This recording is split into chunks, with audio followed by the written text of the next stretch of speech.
Okay, so the Vancouver Canucks are back in town. They're going to be playing a 7-game homestand here, coming off the backs of that 6-game road trip to kick off the NHL season. And today I wanted to focus on two of the guys that are kind of stirring up the fan base in a less than positive way. The positive stories, we all know the positive stories. Thatcher Demko, he's great. Bo Horvat, captain, stepping up over here. And, of course, the biggest one, Connor Garland. The biggest one, yet he is the smallest one, technically. But when it comes to the opposite side, the not-so-positive side, the controversial side of Vancouver Canucks discourse, I wanted to talk today about Elias Pettersson and Vasily Podkolzin. These two guys are quite literally two peas in a pod. And when we take a look at how they've gone about their season so far, it brings up a whole bunch of debate as to whether or not there's room for concern, whether or not there's room for improvement with deployment, with coaching, with mindset. There's a lot of things to discuss over here, so let's go over Vasily Podkolzin and Petey. Why exactly are people talking about these two guys, and just kind of what I think about the entire thing, right? It's my show, so I'm gonna go out there and give my opinion too. So for Elias Pettersson, I said this in yesterday's video, but I really wanted to talk about Petey. And not for the usual reasons that we would talk about this guy. The past few years, we would make videos about Pettersson dominating the SHL, for example, getting hat tricks and 5-point games and breaking records, etc. And then, in his rookie season, we were like, yeah, he's doing all that in the NHL now too, look at how great this guy is. As the years went on, as the Canucks went to the playoffs, as the Canucks did the bubble, Pettersson was a star, and everybody in Vancouver could unanimously agree that this guy was the best player on the team. Sure, Horvat brings more leadership. Sure, Besser may bring a different kind of goal-scoring touch. Sure, Miller brings an attitude along with the skill, but Pettersson was the guy. And so, seeing him take a significant amount of time off in the year 2021 was frightening. Seeing him go out there, get injured for the second half of the 2021 season was a really bad sign. And a lot of Canucks fans were all kind of saying the same thing. Okay, we don't want to rush this guy back. We saw what happened when Brock Besser came back a little bit too early. He ended up getting hurt even more, and it affected his play in a negative way. Take your time, Petey. It's okay if you miss a few games. It's okay if you miss the rest of the games. The team stinks anyway. We'll worry about your contract negotiations in the summer, but for now, just hopefully you're able to get better. Well, the contract negotiations lasted until the end of the preseason. Hughes and Pettersson both missed out on training camp, and they were just kind of training around with the Hughes family's dad and Brady Tkachuk too. Elias Pettersson missed a significant chunk of last year's season, he then missed this year's training camp, and then he was thrusted back into playing NHL-level hockey at 1 or 2 preseason games, something like that, and then all of a sudden, boom, off to the races, Edmonton, Philadelphia, Chicago, Buffalo, Detroit, you get what I'm saying here. In the 2021-2022 season, though, once everything got kicked off, Elias Pettersson has not really been the same kind of player. And it's been extraordinarily noticeable, especially in yesterday's game against Seattle, where Elias Pettersson had a few really bad turnovers. There was one in particular that oddly enough led to the Connor Garland goal, but before the Garland goal was scored, it was an extended amount of Seattle Kraken pressure that was caused because Pettersson turned the puck over. As the 6 Canucks games have gone and went, Elias Pettersson's name has popped up more in conversations of worry because he's not playing as well as we know he could, and as well as we've seen he has.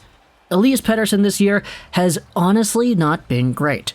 And it's only been 6 games. Sure, he missed out on a whole bunch of time, but the fact is you can't ignore what's going on.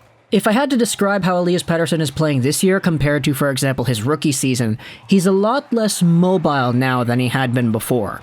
He likes to take the puck, he likes to slow down, do a few dangles, and then rely on his passing precision or sniping precision to make plays. However, it's been kind of backfiring the past few games. You'd see him pick up the puck in the neutral zone, and then he'd try a little backhand whoop-de-doo flip through the legs to try to get by a forechecker, and it just wouldn't work, and it would get turned over, and the other team would go back the other way. In the defensive zone yesterday, there was a chance to send the puck out. Just dump it out, pass it out to the neutral zone, where your guys are trying to change, but no, he backhands it around the net, it gets taken back, and eventually, it's some more zone time for the Kraken. On the power play, Pettersson doesn't move. You see Quinn Hughes and Miller always cycling it around, going up and down, swapping on the left half boards and the top of the slot. Pettersson takes the puck on the right side, he holds onto it, he dekes a little bit, and then he passes it back to Hughes, or he tries a shot that gets saved. The dynamism that Pettersson has known to display in the previous few years has not really been there this season, and the consistency hasn't been there too. Sure, he has a few assists this year, and some of them came off of some really good plays, but the only goal Pettersson has scored so far was that really whack shot that went off the end boards and it bounced back over to Carter Hart's foot and it deflected in. That's not an Elias Pettersson goal right there. A Pettersson goal is a snipe that goes top corner, or it's a fancy move on the rush where he throws it over to the goal under pressure and he gets it in, miraculously somehow. Those miracle plays that Pettersson would be known for making in the previous few seasons, we haven't seen any of them yet. And I get it, it's only 6 games, I'm not gonna panic, I'm not gonna say that there should be a trade or anything, that's not what I'm saying at all.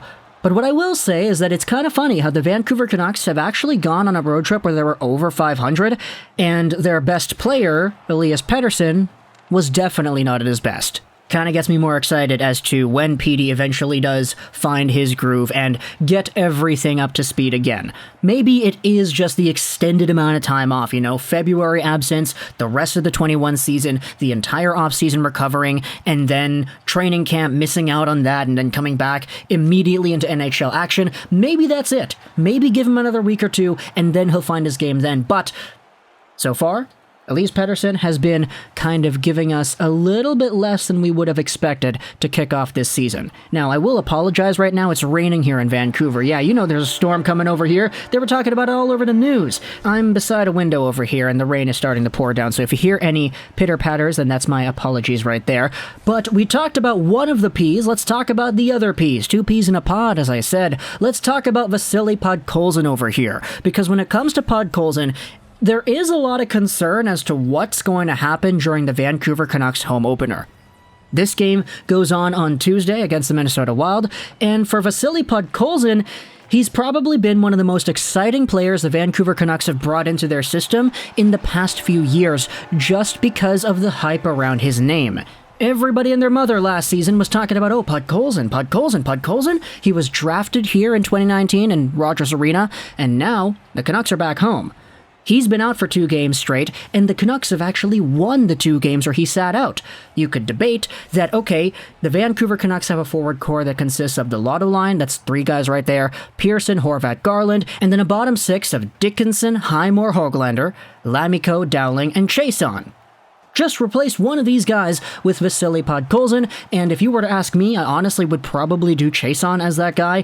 I know the Vancouver Canucks very much value Chiasson because he's a big right-handed guy, and the Canucks have a very little amount of right-handed players, but I really like Justin Dowling. The guy has honestly been kind of fire in the past few games that he has played. He had a breakaway the other night, he had a goal, and then he had an empty net goal yesterday too. Matthew Highmore works his tail off every single shift. I really do respect Matthew Highmore. He's kind of like Tyler Mott in a way. You also have Juho Lammikko, whom I honestly don't really see too much value in, to be honest, but he is a center, he is a guy who can take draws, and that is something that the other players do not really have. So for me personally, if I were to take somebody out of the lineup and put Podkolzin in, I would want it to be Chiasson, but the Canucks like Chiasson a lot, so I don't really know if the Canucks would do that, right? Like, we all want Podkolzin to play in the home opener. Just imagine the ovation this guy's going to get from the crowd when they announce his name out there on the speakers. That's going to be great, but the team has won 2 straight games without him in the lineup, and because of that, I'm not really too sure if they're going to go out there and change everything up just for the sake of fan service, If they're really going to put Podkolzin into the lineup on Tuesday, it's gonna be because he's better than one of the other guys that was in there the previous few games. And, we know Travis Green has a very difficult time giving rookies the free leeway to do what it is they want. It was like this with Brock, it was like this with Goldobin, it was like this with Pettersson, sort of, and then it was like this with Hughes at the beginning. But give it some time. Give it a few weeks, give it a few games over here, and I think by the time Podkolzin really does settle in, because let's be honest here, he's only played however many games of NHL hockey so far, after playing KHL Ice, KHL Strategies, KHL Hockey the past few years, it's a little bit of an adjustment for a guy who is only 20 years old. So for Podkolzin, I would love to see him in the home opener. I don't know if it's going to happen just based off of the way the Vancouver Canucks run their team and the way that the optics look about it. But either way, let me know in the comments what do you think about Podkolzin and whether or not he should be in the lineup on Tuesday. For Pettersson, though, let me know as well what you think. Do we worry about Petey? I'm personally not. But if you are, let me know in the comments why that is. I hope you enjoyed this video. And bye.